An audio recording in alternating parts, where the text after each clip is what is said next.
Christy Simpson. Today's question is from Amy, and she says, how do you deal with children in your choir when they're loud and difficult to control during rehearsal time? Sometimes it can be just so discouraging when I know I have so much to do. Well, Amy, I know this is something that we all deal with, and I do get this question often because it is, you guys are also nice, that it is something that we all deal with when children try to take advantage. And they're not usually doing it on purpose. They're just wild and crazy, and we have stuff we want to get done with them. So I've said it before, I think that positive reinforcement works so much better than negative reinforcement. And that doesn't mean that you say yes to everything. It just means that you focus on the positive. So if somebody is being disruptive right here, I will focus on the person that's next to them and say, oh my gosh, you are sitting so great. Wow. And then I'll say, I love how you're sitting up straight. And then everyone sits up straight. Usually this person right here will sit up straight without you even having to call attention to the behavior. And sometimes that works better.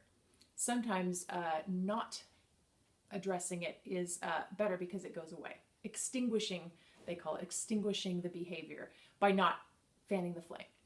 So I think it's always great to positively reinforce. Also, it works really great to make your expectations extremely clear at the beginning, because sometimes kids don't know that you don't want them to jump up and down on the chair. Now, they should know that, but you can always say something like, remember, the rules here are just like in school. We do expect you to sit in your seat and do all these things. I always breeze past those things and try to make it really, really fun, but fun within a very structured atmosphere.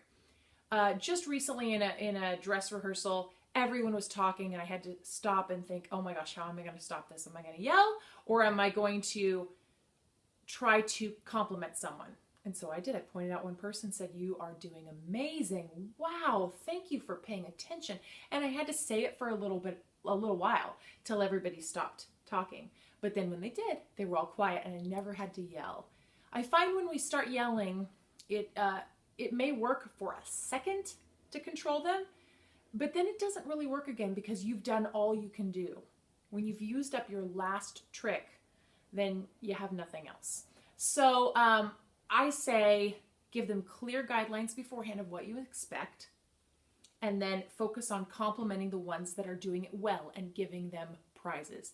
Usually, your problem kids will come on board with that and they will want to please as well.